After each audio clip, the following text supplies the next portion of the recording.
Oh, Yeah. dear. But And they you're can swim absolutely backwards. right, because there is no body yet. And it's an old horror rule. If there's no body, dude's not dead yet. I came up with a visual last week of him arising at the end of the movie, just with like a shark head under his arm. Yeah. And just victorious, and he's had a complete side movie.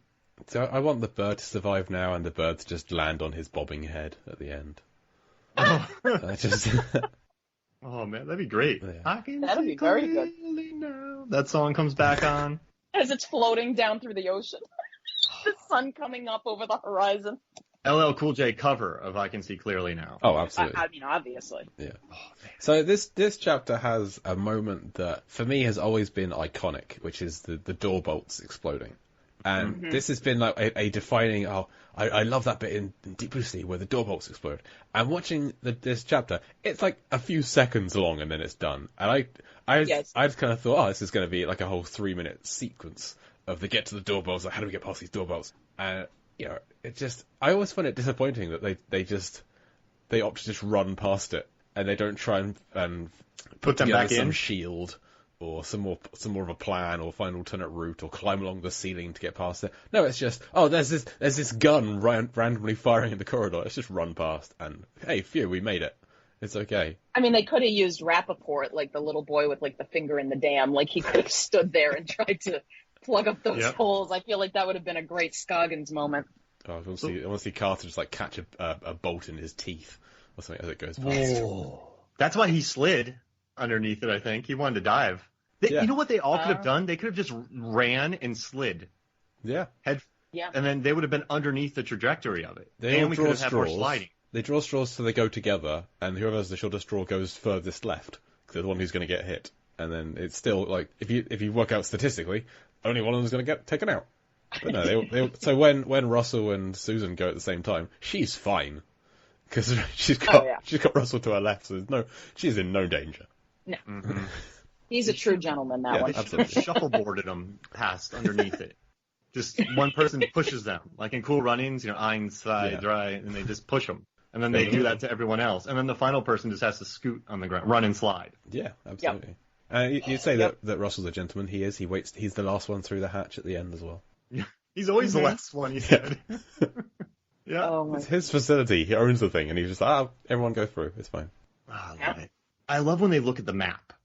And what I like about this movie is, you know where you are in this film. So they were just in the wet lab. They got out.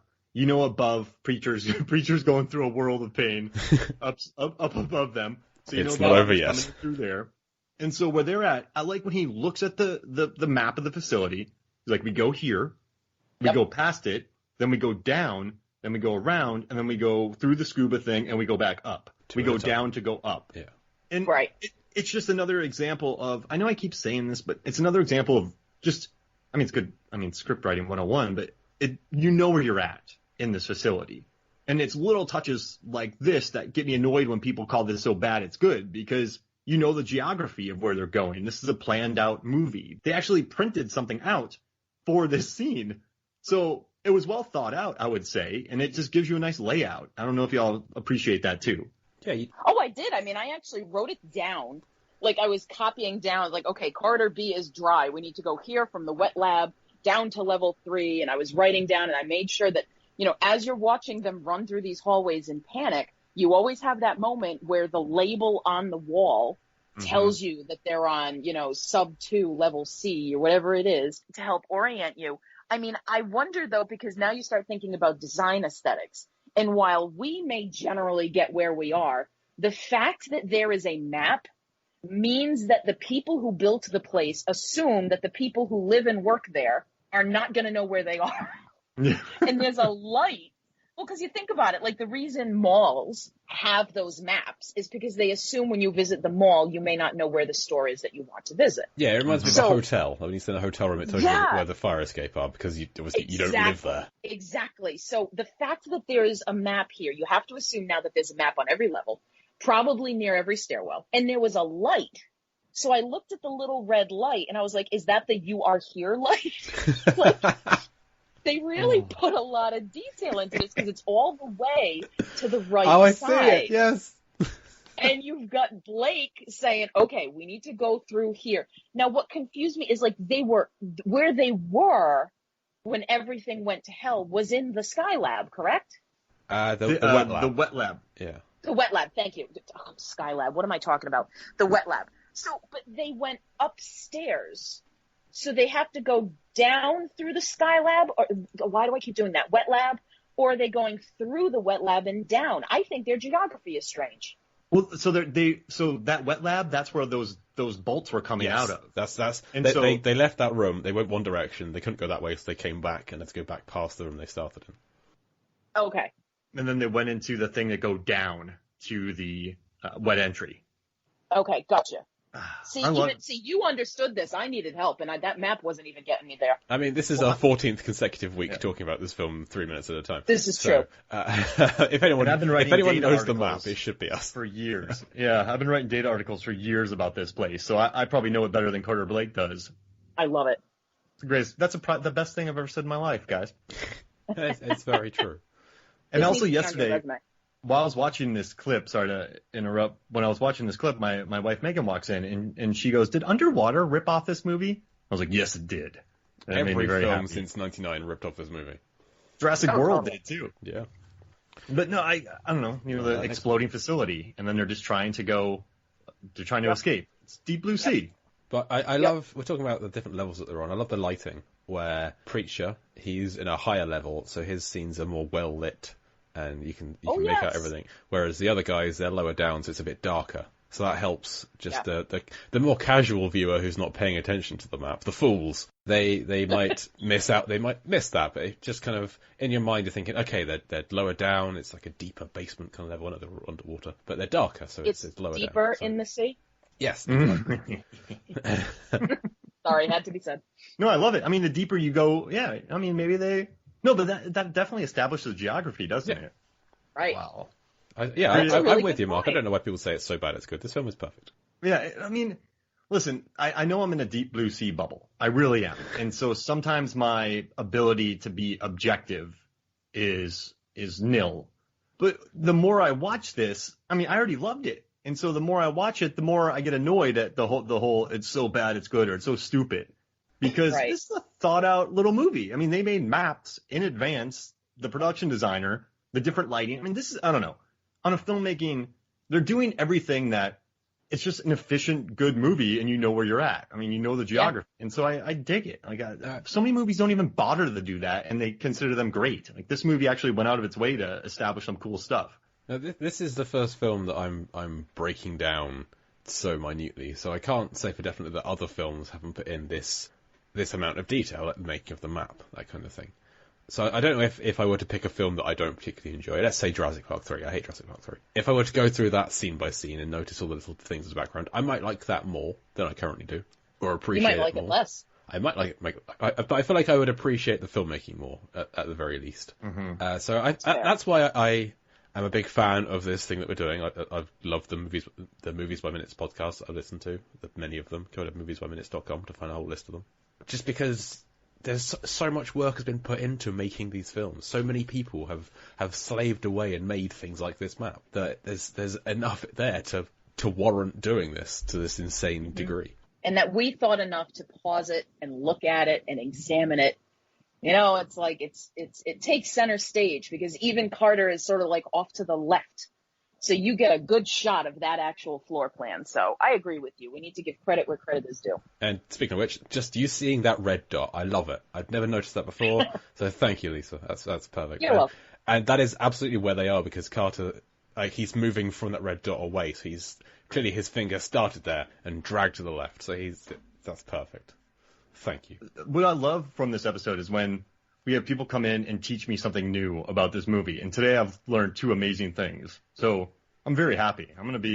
This is good. The red dot and the different lighting. Oh, it's pretty cool. Oh, so nice. I love talking about films. This is so fun. And I also liked how the handheld work on Preacher when he was up there. I mean, obviously the handheld work is meant, like, right up close to him, some quick zooms. It's meant to establish tension. But I also like how they keep the camera low to the ground when he's walking. And so when the water starts pouring in, there's a very ominous feel to it. It kind of they create a nice nervous energy about it by just the way the water's creeping in, the look of the camera, like the handheld camera work. I mean, I think Renny Harlin sort of went back to his horror roots, and I did forget his first movie. My bad about the submerge in water. I need to look into that. But yeah, no, I think he just went back to his horror roots, and the vibe is good. I think he establishes tension with him just walking through the halls. I dig it. Definitely. So why doesn't Preacher put the phone back on the hook? When he's calling for Brenda, he just leaves it dangling. It's a classic movie thing.